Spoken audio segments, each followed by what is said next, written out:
cor, a quantidade do frio, e a mala vai ficando como?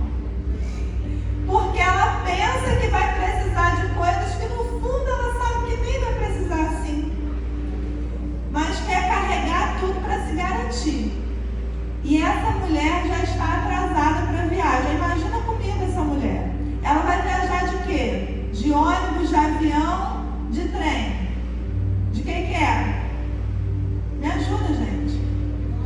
De ônibus. Alguém mais concorda que é ônibus, avião, trem? Tá, ela ganhou. Vai de ônibus, auxiliadora.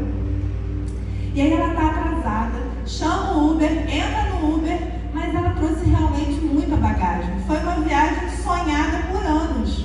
Ela conseguiu comprar passagem para atravessar o país e ir visitar parentes que ela já não vê há décadas. Estão imaginando comigo?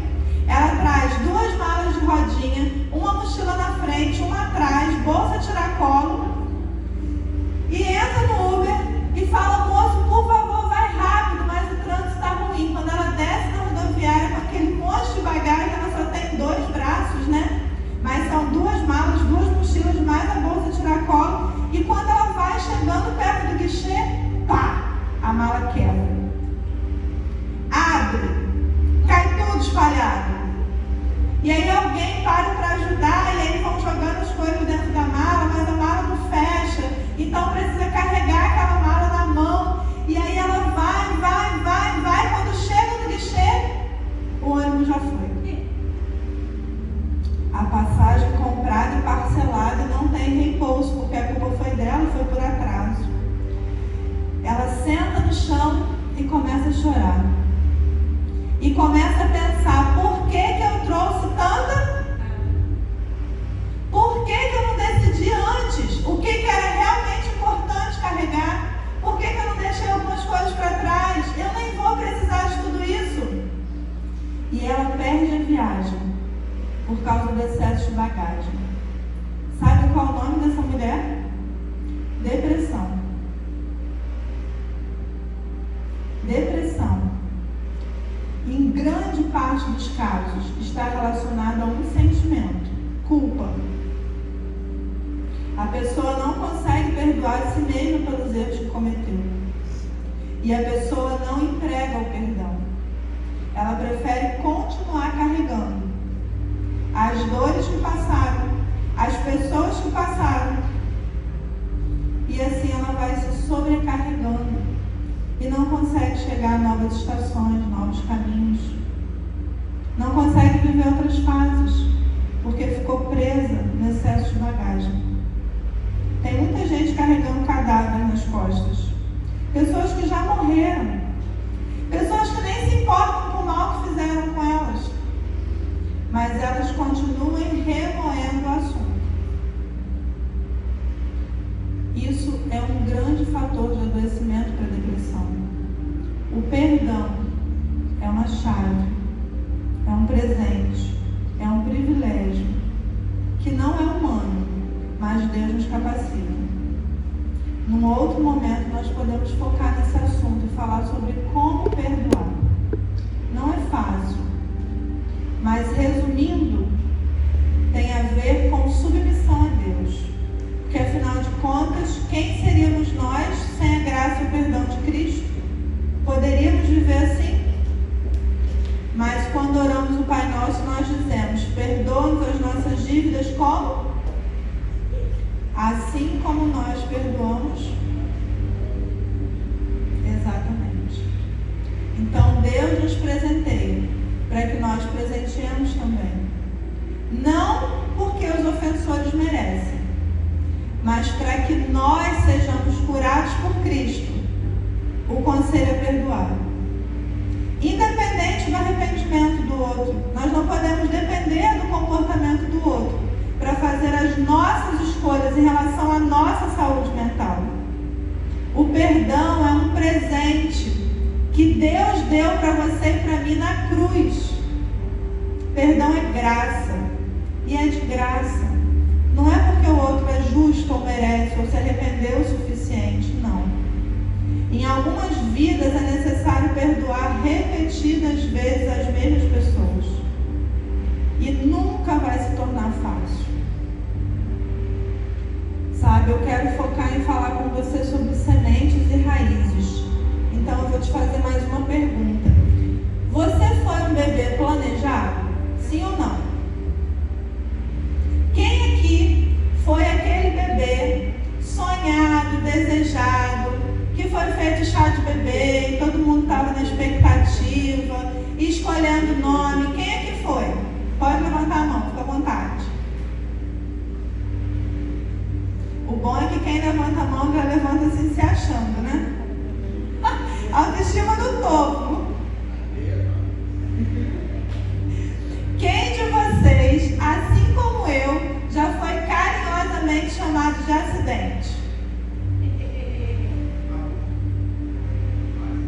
Quase? Tamo junto. Sabe, eu não sei você, mas eu fui um acidente espetacular. Eu fui quase um meteoro, irmãos. Meus pais se conheceram na escola. E já que as crianças não estão aqui, eu posso falar. Minha mãe tinha 10 anos, meu pai tinha 11. E foram os únicos namorados um do outro por quase uma década. Meu pai era ministro de música, a minha mãe era regente do coral da igreja. Muito atuante na igreja. Mas um namoro muito longo, não terminou muito bem. Eles estavam em pecado e de repente descobriram que estavam grávidos. E foi uma confusão, uma fofocada, um disse-me-disse, uma ladainha que vocês não imaginam. Então o pastor nos chamou lá na frente num dia de culto lotado, uma igreja de mais de 1000 membros, e contou para a igreja por que eles estavam sendo retirados da liderança de música da igreja. E a vergonha era muito grande. A minha avó, mãe da minha mãe, ficou tão revoltada que quando a barriga começou a crescer, minha avó jogou um guarda-roupas em cima da barriga da minha mãe, porque ela não queria aquela vergonha. Meus pais até tentaram se casar, mas não chegou a durar nem um ano. Então, logo nascida, eu já era filha de pais separados. Meu pai ficou 30 anos sem pisar na igreja. Foi para o mundo, se tornou cantor de rock and roll, gravou CDs, colocou músicas em novelas. A minha mãe, nós morávamos em Niterói, eu sou de lá, veio morar em Campos, no interior, com a mãe da minha avó, para minha segurança. E aqui, depois de 3 anos mais ou menos, ela se casou de novo, com um homem muito bom, muito trabalhador, mas que alguns anos depois se tornou alcoólatra e decidiu que não queria uma filha que não era dele. Então ficou bem difícil continuar na minha casa. Era muita confusão, era muita violência. Então eu fui morar com meu pai. Meu pai tinha se casado de novo. E a minha madrasta tinha muito ciúme de uma filha que não era dela. Então ficou muito difícil também lá. Mas eu costumo dizer que há um ministério para as avós. A minha avó, mãe do meu pai, é a grande responsável pela minha vida espiritual. É a principal, digamos assim. A minha mãe, com muito sacrifício depois, conseguiu me trazer de volta, mas mesmo assim as coisas não melhoraram. Então eu tive que voltar para minha avó e depois para minha tia. E a minha mãe voltou para a igreja bem logo, eu era pequena ainda, e educou a mim e os meus irmãos no caminho de Deus, mas não tinha condições de morar com ela. Então a solução para mim foi o internato. Glória a Deus por isso. Fui muito feliz lá. Fui formada em ensino médio no internato. Mas por todas essas situações, essa sensação de abandono, quando eu tinha em torno de 16 anos, eu comecei a desenvolver problemas no estômago. E aí, meu pai sempre teve uma excelente condição financeira, eu fui a excelentes médicos, que todos diziam que o problema era emocional. Mas nós temos dificuldade de aceitar as próprias culpas, não é verdade? Meu pai teve muita dificuldade de aceitar isso. Quando aceitou, ele me chamou uma noite e me pediu perdão. Meu pai, pela graça de Deus, também voltou para a igreja. É um homem de Deus, graças ao Senhor. Minha mãe, com todas as dificuldades, foi fundadora de 2 igrejas, uma mulher de Deus, a minha mãe.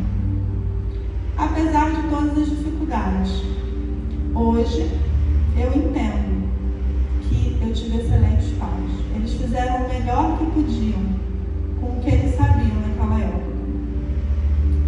E então, para tratar do estômago, eu comecei a tratar das minhas emoções.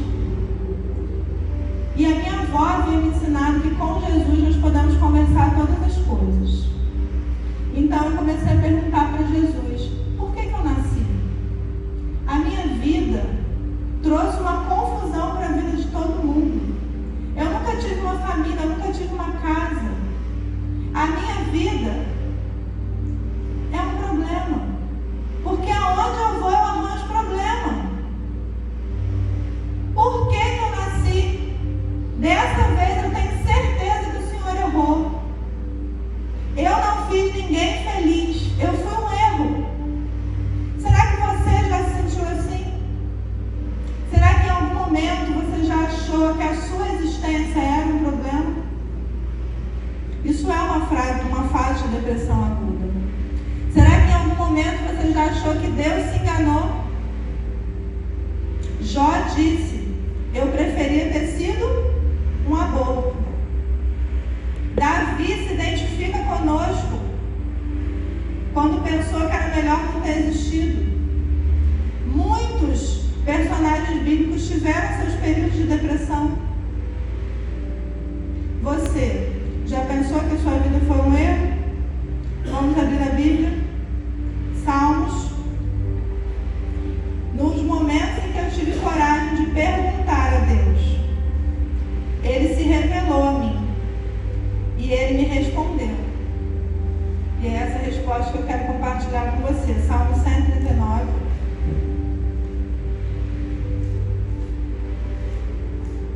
Quero compartilhar com vocês o que Deus me respondeu. Vamos ler a partir do verso 13. Mas antes de ler, eu convido você a fechar seus olhos e rapidamente vamos orar novamente. Pai querido, a Tua palavra aberta é a luz que precisamos receber. Nós te pedimos, ó Deus, ilumine profundamente qualquer escuridão que houver em nosso ser.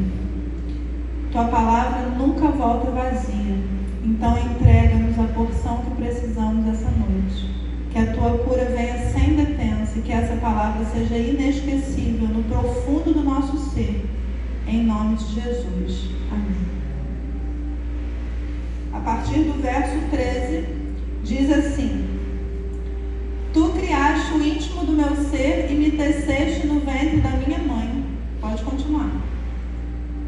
Eu te louvo porque me fizeste de modo assombroso e admirável.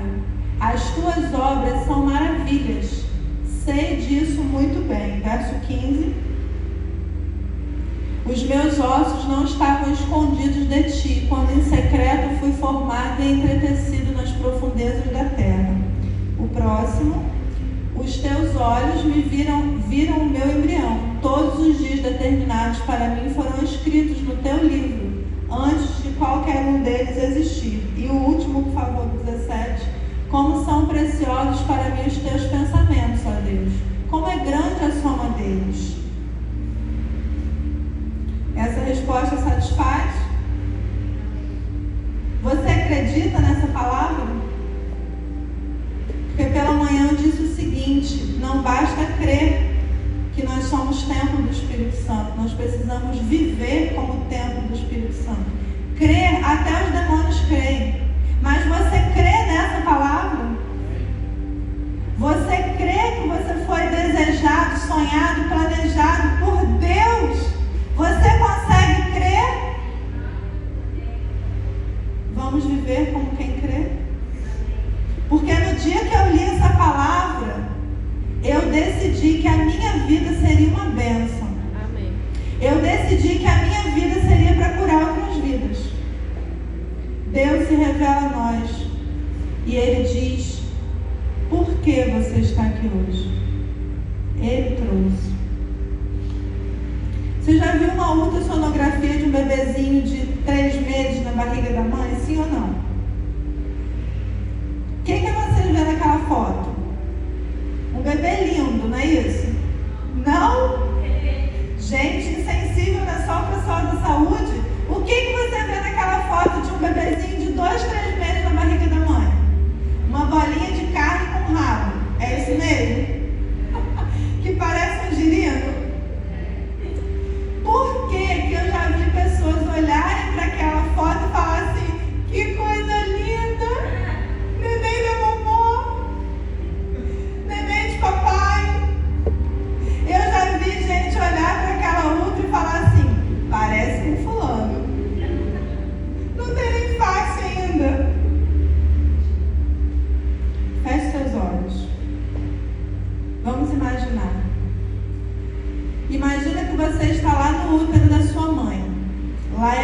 quentinho, tudo é bem justinho em volta do seu corpo.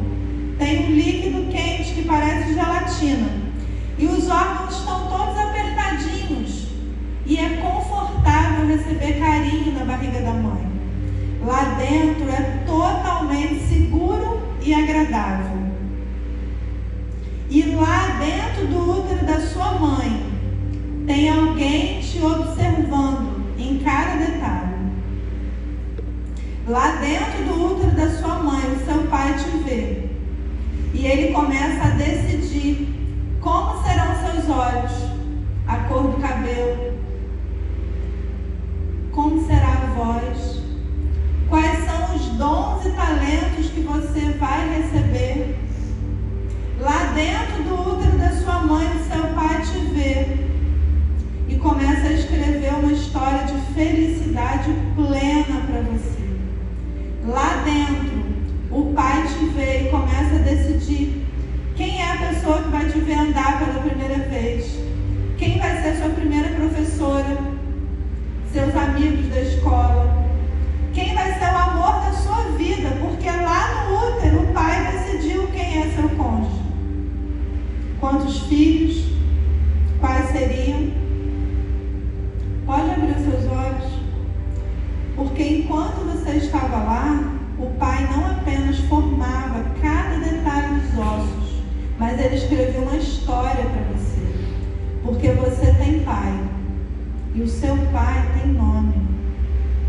O Deus Criador dos céus e da terra planejou você, decidiu quando você seria formado e como seria a vida feliz que ele deseja dar. O problema é que o pecado dos nossos genitores, dos nossos educadores e as nossas escolhas pecaminosas muitas vezes desviaram os planos de Deus. Deus, como um pai, constantemente esteve nos buscando e nos buscando de volta para novamente nos fazer felizes. E a cada queda, a cada dor, a cada coração partido, o pai estava lá disposto a te trazer de volta a história que ele planejou para você. Porque você tem pai. Não duvide do amor, do esforço do pai para salvar você. Esse amor está sempre disponível de novo para perdoar, para acolher, para transformar, para curar. Você tem pai. Você pertence ao dono dos mundos, aquele dono do ouro e da prata, aquele que tem o controle de cada detalhe do universo, é o seu pai. Você crê? Viva como quem crê. É necessário viver como quem crê. O adoecimento emocional não é uma brincadeira. Tira da pessoa a crença sobre quem ela é, sobre a importância que tem, sobre si mesma. Faz a pessoa perder a identidade. Põe para mim, por favor, a foto da tomografia. No cérebro humano doente, acontecem alguns distúrbios que podem ser, inclusive, permanentes. Muito obrigada. Pessoas que têm fases de depressão perdem alguns neurônios. A memória nunca mais é a mesma. A autoestima pode não ser recuperada totalmente. A confusão mental pode durar mais tempo do que deveria, porque alguns neurônios são perdidos. Essa tomografia mostra um cérebro normal, todo aceso, recebendo as conexões. Por exemplo, se eu digo assim: eu amei o seu cabelo, você se sente bem ou mal? Numa pessoa que tem depressão, que é um cérebro tipicamente assim, apagado, os estímulos não correspondem às conexões. Então a pessoa pode receber elogios, pode saber que é amada, mas ainda assim o sofrimento persiste, porque o cérebro não responde aos estímulos como deveria.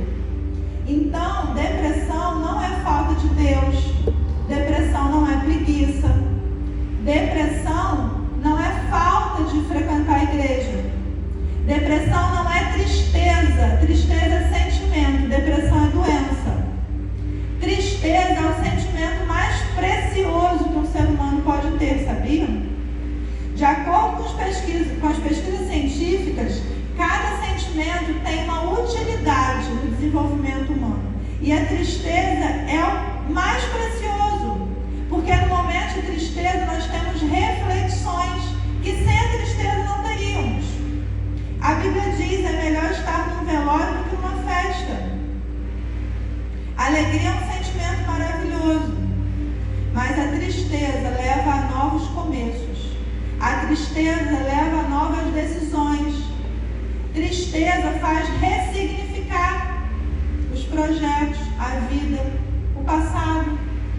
Tristeza não é doença, tristeza é saudável. Nós precisamos deixar os nossos filhos sentirem tristeza, frustração, angústia. É normal, é para crescer, é amadurecimento. Doença é diferente de sentimento.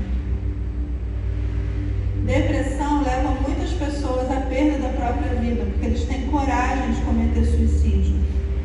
Isso é um adoecimento espiritual também, porque Satanás sabe quando se aproveitar das nossas fraquezas. Mas eu preciso manter a ideia do Espírito Santo de que nós precisamos falar sobre semente. A Bíblia diz: o semeador saiu a semear. Não é assim que a parábola diz? Me ajuda. Quem era o semeador na parábola, gente? Quem? Jesus era o semeador. Todos os dias Jesus tem saído a semear. Porque sementes são palavras. Repete comigo. Sementes são? Palavras são sementes. Sementes são? Palavras são? O que você tem semeado? À sua volta, ao seu redor, na sua vida. Porque todos os dias Jesus escolhe pessoas para semear na sua mente e na minha. Afinal de contas, todos os dias você não ouve uma voz falar: filho, hoje tem culto. Filho, você não vai estudar a Bíblia? Filho, você vai realmente nesse lugar que não é de cristãos? Filha, você vai vestir essa roupa? Não acha que é sensual demais? Afinal de contas, você é minha filha. Cristo tem semeado na sua mente, sim ou não? Diariamente, o tempo todo, o Espírito Santo de Deus tenta dominar o nosso comportamento. Porque o Espírito Santo de Deus deseja morar em nós, deseja ter autonomia para nos fazer felizes, para nos levar às escolhas de um Pai que ama, cuida, protege. Dia a dia, o Espírito Santo de Deus diz o que fazer e o que não fazer. Ele lança um louvor do nada no meio da rua. Ele coloca uma mensagem no WhatsApp, daquelas que você fala assim: mensagem genérica, todo mundo manda para todo mundo. Mas quando você ouve, você pensa: Deus mandou essa mensagem para mim. Satanás todos os dias sai a semear também. E ele semeia frases do tipo: você é gorda, você está velha, você não tem mais valor. Vai na igreja? Para quê? Se você é falso. Deus viu o pecado que você cometeu, agora você vai na igreja? Devia ter vergonha de abrir a Bíblia para ler e orar. É assim, irmãos, que acontece? Satanás é o acusador. Ele tenta, quando o ser humano cai, ele acusa. Porque a culpa paralisa o ser humano. A vergonha paralisa o ser humano. Satanás todo dia tem tentado semear na mente humana. Palavras são sementes. Vamos abrir a Bíblia em Hebreus. Hebreus capítulo 12, verso 15.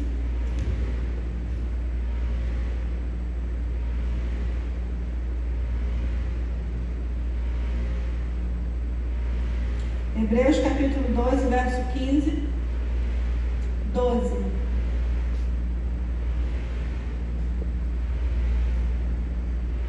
Tomem cuidado para que ninguém se afaste da graça de Deus e para que nenhuma raiz de amargura, ao brotar, cause perturbação e contamine muitos. Palavras são, sementes são. Aqui nós estamos lendo sobre uma raiz. A amargura é um sentimento, não é isso? Paulo diz: tome cuidado, não se afaste da graça de Deus, ou seja, perdoe.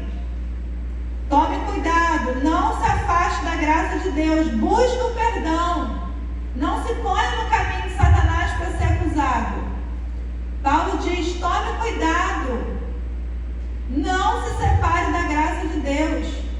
Acredite que você foi perdoado. Nenhuma condenação há para aqueles que estão em Cristo Jesus. Paulo diz: tome cuidado, não se separe da presença de Deus, da graça de Deus, para que você não se torne uma pessoa amarga. Você já ficou perto de uma pessoa amarga? Como é o ambiente em torno de uma pessoa amargurada? É agradável? Ele diz: uma pessoa amargurada lança semente. O comportamento, as palavras geram dor ao redor. Sentimentos são raízes gerados pelas palavras que nós acolhemos em nossa mente. Martinho Lutero disse: os passarinhos podem sobrevoar sua cabeça, mas não podem fazer ninho nela. Porque se Satanás é um semeador e Cristo também é, eu escolho ouvir, receber, acolher, crer na palavra de Cristo. E você? Não é fácil. Mas se você e eu crermos no que a palavra de Deus diz, que fomos amados, formados, planejados, fica mais fácil crer e escolher as sementes que vão germinar em nossa mente. Sentimentos são raízes. Eu escolho cultivar a tristeza a ponto de adoecer. Deus deu essa autonomia ao ser humano. Eu escolho, ao perceber que estou adoecendo, buscar tratamento ou não. Eu escolho me levantar do meu sofrimento para ir à igreja ou para ir ao bar. Eu escolho, irmãos. Todos nós escolhemos. Deus nos deu o livre-arbítrio, a preciosidade de escolher amá-lo ou rejeitá-lo. E cada escolha vai ter consequências eternas. Não é para essa vida só. Mas os nossos descendentes vão aprender a amar a Cristo ou a Satanás, de acordo com o nosso comportamento. Muitas crianças, muitos jovens, adolescentes, têm se tornado adoecidos emocionalmente por causa dos exemplos, do comportamento daqueles que estão ao seu redor. Não é porque trazem a doença em si, mas copiam o comportamento adoecido. Vamos abrir a Bíblia para terminar em Jeremias, capítulo 17. Vamos ler os versos 7 e 8. Jeremias 17, versos 7 e 8. Antes me responda, qual árvore que você seria? Já esqueceu? Vamos falar todos juntos e falar numa voz bem audível, ok? Quando eu falar no 3. Qual árvore você seria? 1, 2, 3. Entendi tudo. Ouvi, entendi tudo. Se as palavras são sementes e os sentimentos são raízes, o que será que são os frutos? O comportamento. Jesus disse: pelos frutos se conhecem a árvore. Se eu acolho a palavra de Deus em mim, se eu sinto amor ao próximo, se eu sinto amor a Deus, os frutos serão do Espírito Santo. Eu vou exalar paz, alegria, benignidade, bondade, paciência, misericórdia e domínio próprio. Se eu acolho as sementes de Satanás, eu posso me tornar amargurado. E as palavras da nossa boca, hoje, amanhã, todos os dias, também são sementes, que podem estar gerando vida ou morte ao nosso redor. Mas vejam o que a palavra de Deus diz que você e eu somos. Qual árvore nós somos? Bendito é o homem que confia no Senhor, cuja confiança nele está. Ele será como uma árvore plantada junto às águas e que estende as suas raízes para o ribeiro. Ela não temerá quando chegar o calor, porque as suas folhas estão sempre verdes. Não ficará ansiosa no ano da seca e nunca deixará de dar fruto. Essa árvore é você. Essa árvore é você. Glória a Deus. Essa árvore é você, cheio dos frutos do Espírito. A cada escolha. Porque amanhã é segunda, terça, quarta. A leitura da Bíblia e a oração tem que ser diária. Buscar a palavra de Deus com fome e sede, como remédio, como alimento, como água. Buscar a presença de Deus nos cultos aqui. Ser uma bênção aonde for. Essa é a árvore que nós seremos. Nós manifestaremos os frutos do Espírito e nosso ambiente estará de cura, porque você e eu fomos escolhidos para levar cura onde nós formos, em nome de Jesus.